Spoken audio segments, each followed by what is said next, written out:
watching PHTV4. This is Meet the Merchant. Today we are at Xcellent Taekwondo Center in Indian Trail Mall in Palos Heights on 127th Street. With me we have the owner, Master Jeffrey Williams. This is his center. He's an instructor here. He's got an amazing background. We're going to talk about that. We're going to find out a little bit about his business first. And maybe let's start there. How long have you been in business here? Because you've been here for a little while, right? Yeah, if you don't mind me saying, like, I've been here since 2020, right after COVID, towards the end of 2020, and I started my business over here. So about, what's this now, going on 5 years? Yeah.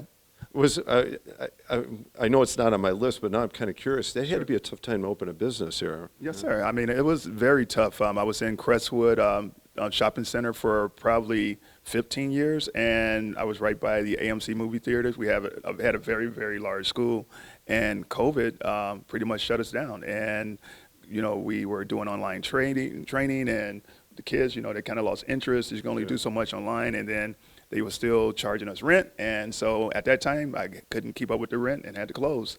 But even though it was a bad time, a great thing happened because I was able to find this location. So this space was available. So good for you and good for Palos Heights, yes, and it all worked out good. So I guess that was going to be my other question, how you landed in Palos. Maybe you could talk about your background a little bit, because you found this at a certain point in your life too. You were in the Marine Corps before that, correct? Yeah, I was in the Marine Corps for 8 years. I went straight out of high school. Loved it. You know, I served our country proudly. I'm a Desert Storm, Desert Shield veteran. You know, luckily I got out unscathed. I was in the infantry, so I was in the front line. So I went to Saudi Arabia and Kuwait. Went to many other countries as well, but that was my wartime right there. So once I got out, you know, worked quite a few jobs like Postal Service and Brinks, and ended up becoming a stockbroker and stuff like that. But how I got into martial arts, my friend, he actually was doing martial arts in Blue Island, and I used to play basketball, and that's all I cared about was playing basketball. And he asked me to come watch him do martial arts one time, and I was like, okay, you know. And when I went in, his instructor was like, you want to sign up? And I was like, no, I don't want to sign up. So he would ask me quite often, and then one time I just gave in. I said, I'll sign up Monday. I used to only go on Fridays, and I wasn't planning on going on that Monday. And mistakenly, I had forgotten, and I went on that Monday. He came out the office with a uniform. He's like, you gotta do it. And my friend, he said, I already paid for your class. I was like, what? And so that's how I started my journey. So basically, I ended up doing martial arts, and I stopped playing basketball because I actually found so much, you know, pride and just fun in the activity of doing martial arts. It inspired me, like, hey, I want to do this instead of play basketball. It is amazing to find, in effect, it sounds like what's become a life calling for you. How many years have you been doing this now? I'll say somewhere between 25, 30 years. I have to date myself. I'm thinking back to 1996 or something like that. When I first started. And again, I want to thank my instructor. They actually gave me that opportunity to start teaching at their school. That was the first location I started teaching at, and that's where I found my passion of teaching.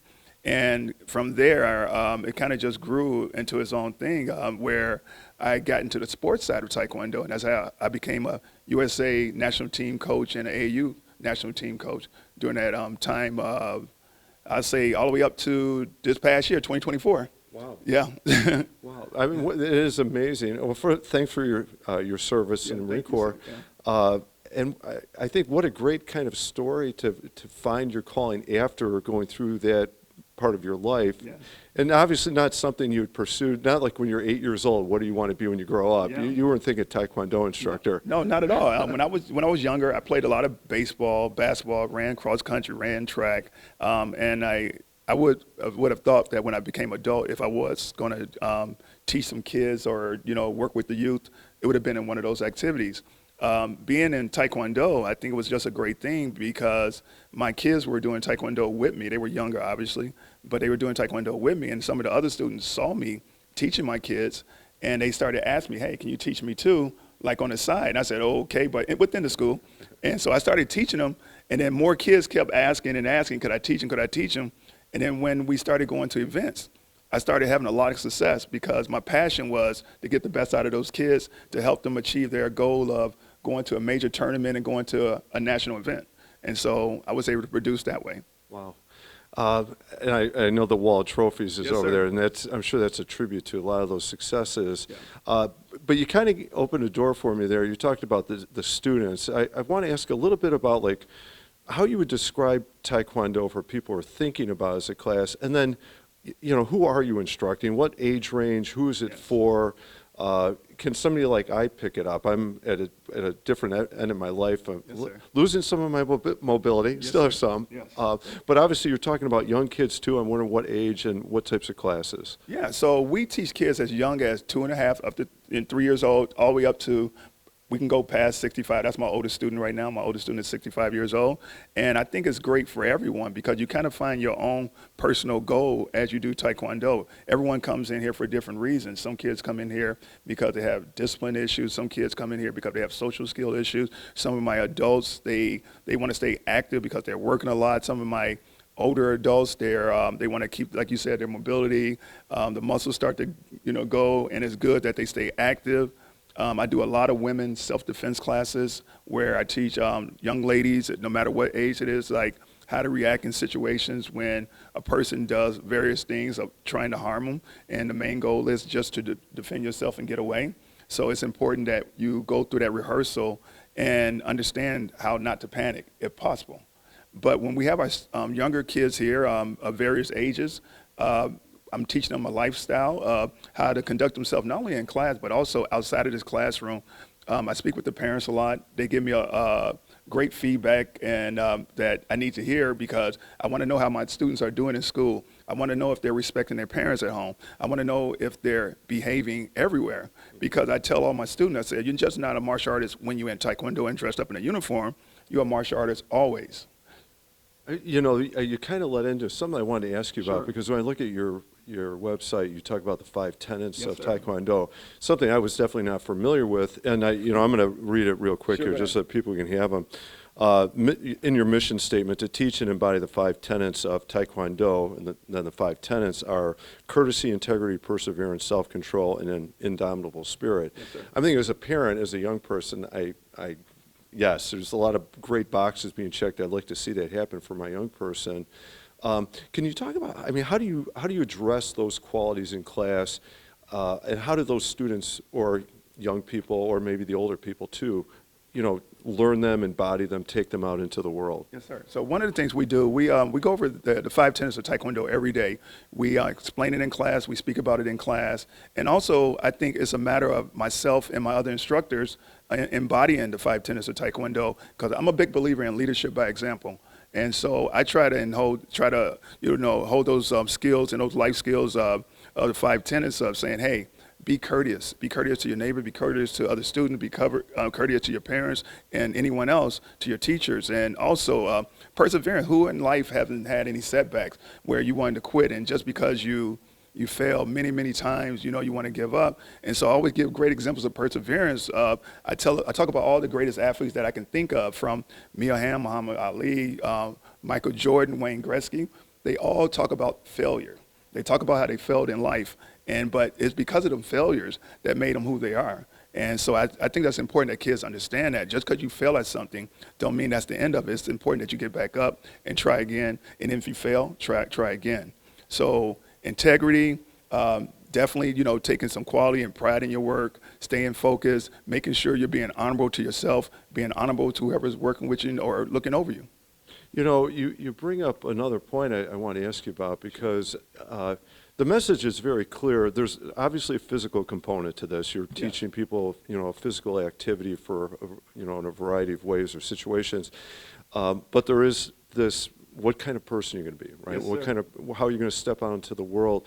And that gets to another thing I wanted to mention that's also on your website. You talk about to make sure we provide a pipeline for a healthy lifestyle, in this case through martial arts and building champions inside and outside the studio, which obviously speaks to the tenets as well. Can you talk about that goal and how that happens? Yeah, so I'm still teaching the classes. I have instructors that are teaching. All my instructors, they learned from me. They started with me as no belts or white belts. So one of the things that we talk about champions inside Taekwondo and champions outside of life is that I instill and try to tell people is that you can do anything you want to do. I'm for a long time, I've been one of the top USA Taekwondo coaches in the country. I've traveled across the world, been to World Championship. A couple of my students been to the Olympics. They've been to the Youth Olympics. I have for many years had students on the USA national team, but that's just the sports side of Taekwondo. So my whole thing has always been, what about kids that cannot do sport Taekwondo and achieve them same goals? I can help them become champion in other ways. So I have leadership classes here where we have students where they take a big part in wanting to be leaders and help other students become better versions of themselves. And then also you were mentioning about the life skill. I have this one young lady, one of my students come to mind because she's one of my instructors now. This young lady, her name is Matilda. She was very shy when she started Taekwondo, wouldn't say anything. And now, not only is she teaching martial arts, she writes poems, and she winning awards and actually speaks in front of a large gathering of people, and has actually been published in the Polish newspaper for some of her poems. So I'm just like proud to see people come out of their shells. Also, to me, it doesn't matter if you have great health or disability. I have multiple students that have disabilities. They are like of different kinds. I have a student that's paraplegic. I have another student. I have quite a few students that are autistic. I have some students that have a lot of behavioral issues where they have a hard time controlling their anger and controlling themselves. And I think that's so important for them to have an instructor or instructors that believe in them and say, hey, you need to learn how to control yourself. You're responsible for your own actions.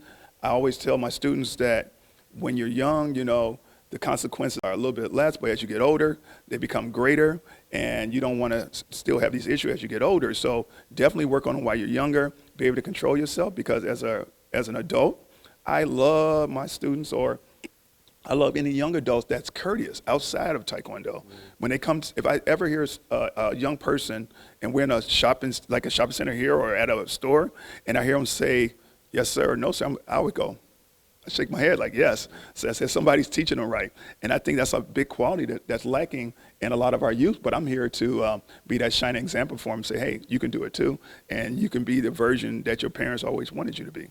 And, as one little follow-up I want to ask, because you mentioned, we were talking earlier, you're talking about a paraplegic student, a student with a variety of disabilities. Yes. I think you mentioned you had a blind student at one point. Yeah, so it's very, it's challenging, but at the same time, that's my job as an instructor. Not everything's going to be easy. So my student has a paraplegic. He has to come out in a wheelchair. He has a walker. He comes in. But the thing is, he loves it so much.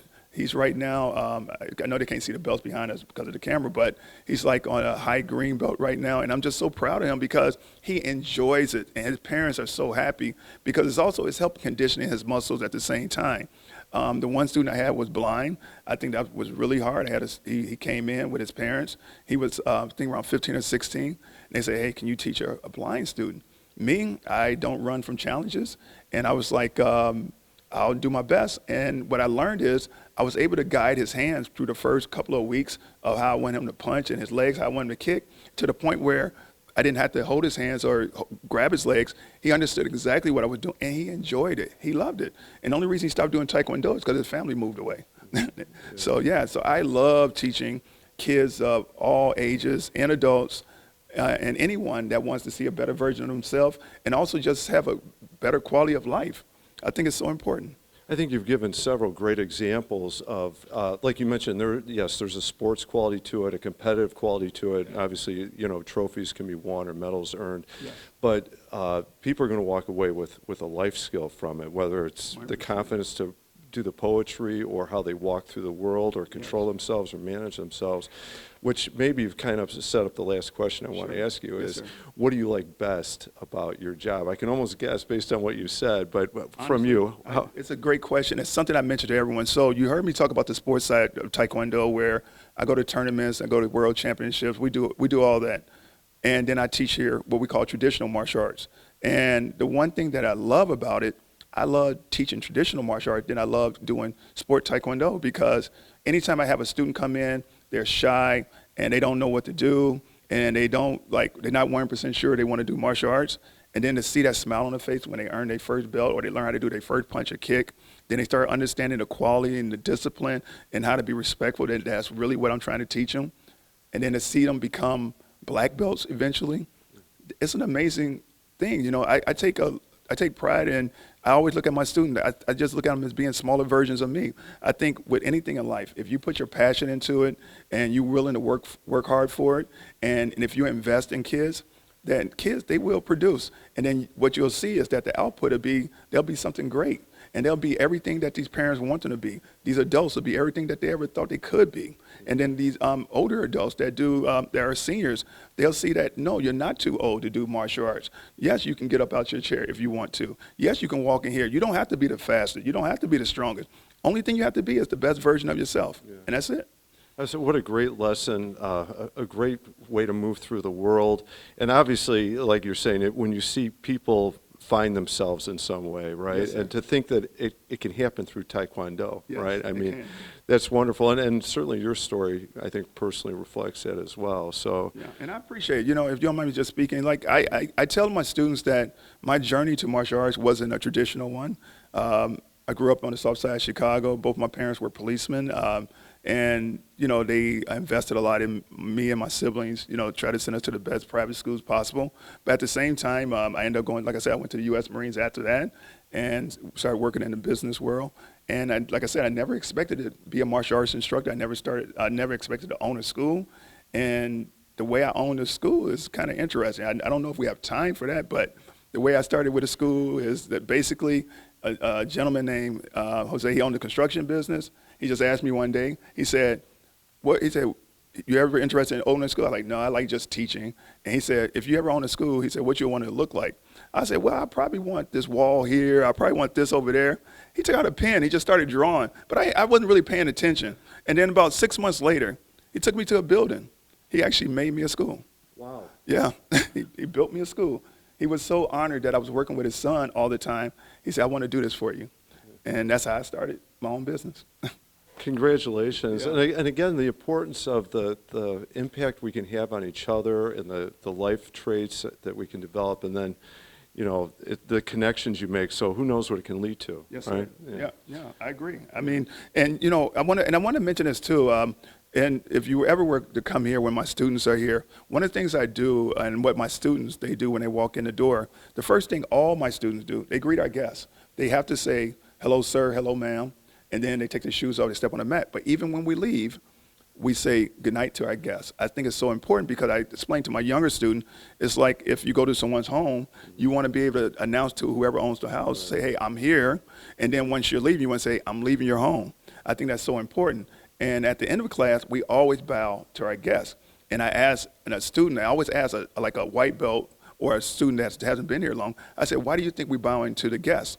I mean to our guests and parents. And they think about it, and probably 67% trying to get it right, but it's a sign of respect. We respect our guests, we respect our parents. And I said, yes, that's the reason why we're bowing. Again, a great lesson for any person to learn, especially a young person, you know, beginning to step into the world. Yeah. Mr. Williams, thank you very much for taking the time to tell us. Thank you very much for landing in Palos Heights. Yes, it sounds like a lot of great things are going on here, not just from the physical component, but from the development holistically of a person. It's an honor, and I'm thankful to Palos Heights. I'm thankful to the mayor, the whole community here. The business manager for Palos Heights, and just everyone in general for giving me the opportunity to work with them and their kids and adults, teenagers. It's an honor. Honestly, it's an honor. Well, good. Again, congratulations, and thank you for being here. I'm definitely going to encourage people to check out the website, and I'd encourage you to come down and check out a class, meet Mr. Williams, and you might find yourself on a rather unexpected, incredibly rewarding journey in a variety of ways. Yes, sir. I'm Dave Wurzel. You've been watching PHTV for Meet the Merchant, and thank you for watching.